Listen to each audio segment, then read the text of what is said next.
The power of the spoken word. Hi, I'm Linda Lovitch, a media and communications consultant in Israel. To become a good public speaker, I believe that it's crucial to understand the power of the spoken word. That's why I love to take some of the great speeches and analyze the text. It's the choice of words, the repetition of words, knowing which words evoke emotion and relatability in your audience. We're going to look at some of these iconic speeches and see why the text is so powerful. I was so excited when I found this book in the bookstore, Speeches That Changed the World. So let me read a line, and you guess where it's from. 77 years ago, our fathers brought forth on this continent a new nation, conceived in liberty and dedicated to the proposition that all men are created equal. Right. Abraham Lincoln's Gettysburg Address.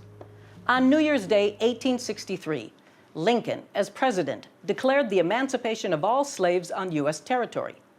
The Gettysburg Address in November 1863 was given in commemoration of the Battle of Gettysburg, a turning point in the Civil War in which 51,000 U.S. citizens lost their lives. Let's look at that first line. Dedicated to the proposition that all men are created equal. The slaves had been emancipated. This echoes the Declaration of Independence. It's very strong to refer to other sources and text, especially one that evokes emotion and connection. Lincoln must find a way through this speech to unite all the citizens of the U.S. He knew that it was very contentious for the South that they lost and that slaves were emancipated. So, he uses the text to appeal to all those who lost their loved ones, something to unite them. He never mentions the division of North and South. Sometimes an omission of specific words is strong as well. He states rather, the brave men, living and dead, who struggled here have consecrated it far above our poor power to add or detract. That we here highly resolve that these dead shall not have died in vain. He honors all dead, makes no distinction of those from the North or South in order to unite the nation.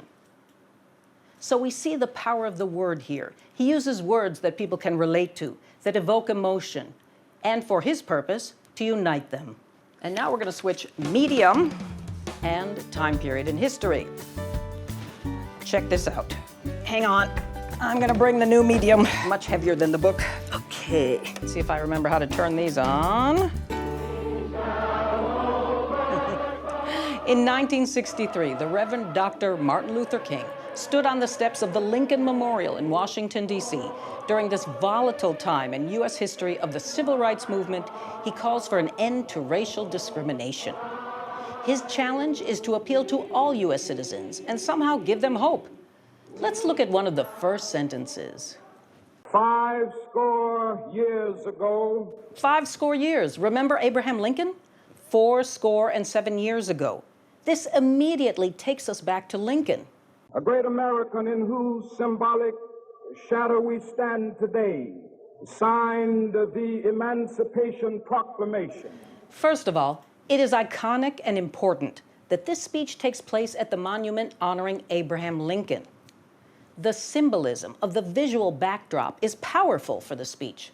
So not only does he refer to Lincoln, who signed the Emancipation Proclamation, but he also echoes his words talking about time, 50 years ago. But 100 years later, the Negro still is not free. 100 years later,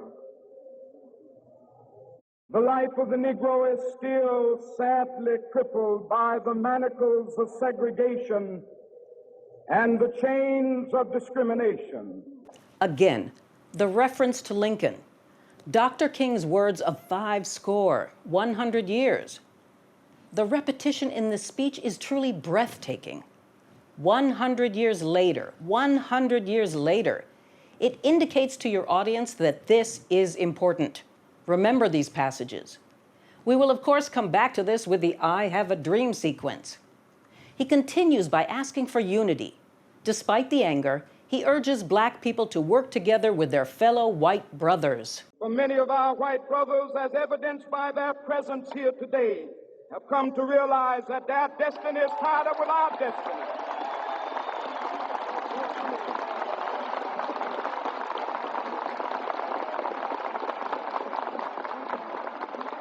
And they have come to realize that their freedom is inextricably bound to our freedom. We cannot walk alone. You must understand your audience. What speaks to them? He strives to unify the different members of the audience, black and white. But he doesn't minimize the justified anger. Believe it or not, originally this speech was not going to include the famous "I Have a Dream" sequence. But sensing the crowd, and after singer Mahalia Jackson called out from the audience, asking him to tell everyone about the dream, he continued with one of the most iconic oratories of all time. He uses the repetition of "I have a dream." I have a dream that one day this nation will rise up. I have a dream that one day on the red hills of Georgia, sons of former slaves and the sons of former slave owners will be able to sit down together at the table of brotherhood. I have a dream. He appeals to pathos, emotion, by giving the audience vivid stories and images. I have a dream that one day right there in Alabama, little black boys and black girls will be able to join hands with little white boys and white girls as sisters and brothers. I have a dream today. We can actually see these pictures of the sons of former slaves and slave owners sitting together. The little boys and girls. It's so vivid and emotional. There's your pathos. Of course, knowing his audience, he cites the Bible. To the black community, the church is central as a place of comfort and unity. Every valley shall be exalted, every hill and mountain shall be made low, and the glory of the Lord shall be revealed, and all flesh shall see it together. Dr. King brings us words that evoke emotion, images, unity. The words serve the goal to unite all Americans in ending racial discrimination. Free at last, free at last. Thank God Almighty. Another good video. I'm going to give it a like. Yup. And now we jump to the last decade and a couple of my favorite speakers. The first, Michelle Obama. In her memorable speech before the 2016 elections, Michelle Obama addresses the Democratic Convention in New Hampshire. So needless to say, she has a very supportive audience. In the tumult of the race between Donald Trump and Hillary Clinton, she comes out as a strong supporter of Clinton. She begins with a very powerful story. See, on Tuesday at the White House, we celebrated the International Day of the Girl and Let Girls Learn. And it was a wonderful celebration. It was the last event that I'm going to be doing as First Lady for Let Girls Learn. People remember stories more than facts or figures. She hooks the audience immediately with her story that conveys a strong message. And I had the pleasure of spending hours talking to some of the most amazing young women you will ever meet, young girls here in the US and all around the world. Because many of these girls have faced unthinkable obstacles just to attend school, jeopardizing their personal safety, their freedom, risking the rejection of their families and communities. Now she's going to take the story and connect it to the elections. So I thought it would be important to remind these young women how valuable and precious they are. I wanted them to understand that the measure of any society is how it treats its women and girls. Message: I am going to explain how Trump does not respect women and is therefore not worthy to be president. This is what we call purpose-driven storytelling, using the story to convey the message. She makes it personal, emotional, relatable. But the brilliance of this speech is that Obama never mentions Trump by name, as if he's not worthy to be even mentioned. She only says the candidate several times. Remember what we said about repetition?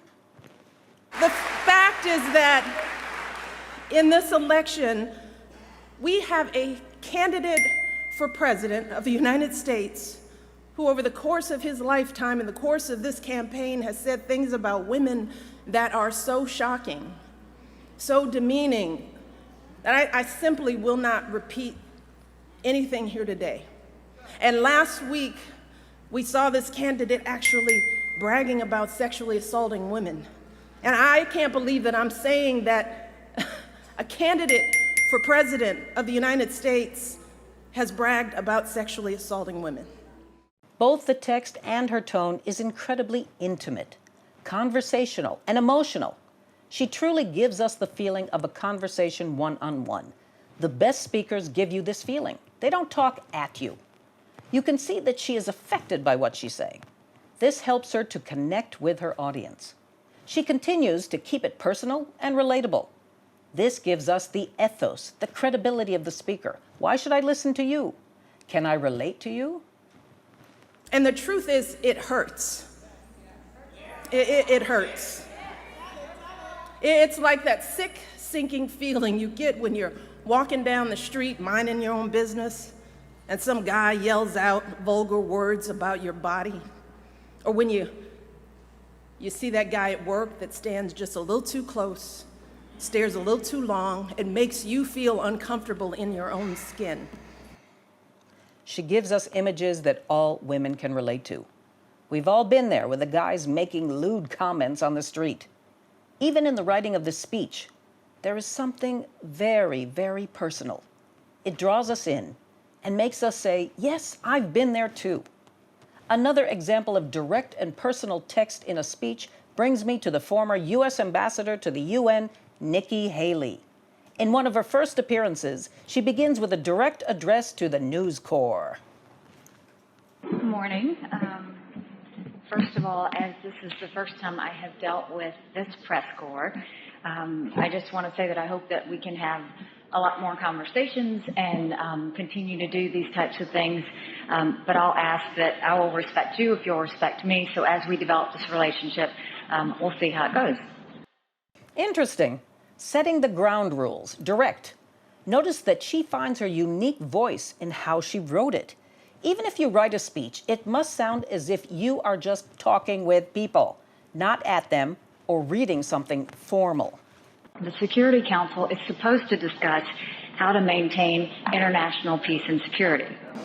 She also uses one of our favorite techniques for emphasis, the repetition. But at our meeting on the Middle East, the discussion was not about Hezbollah's illegal buildup of rockets in Lebanon. It was not about the money and weapons Iran provides to terrorists. It was not about how we defeat ISIS. It was not about how we hold Bashar al-Assad accountable for the slaughter of hundreds and thousands of civilians. She uses specific and vivid examples to give us her message. No, instead the meeting focused on criticizing Israel, the one true democracy in the Middle East. Her message of the double standards of the UN is very clear. This is another important point regarding the text of your speech. Don't just give me a platitude. Prove it with specific examples. That is your logos, the logic. I hope you've enjoyed this analysis as much as I have. Remember, find your unique voice. Make your speech conversational. Use words and images that evoke emotion and resonate with your audience. Keep it personal. For more info on how to write and deliver a fabulous speech, contact me. It'll be great. See you in the next video.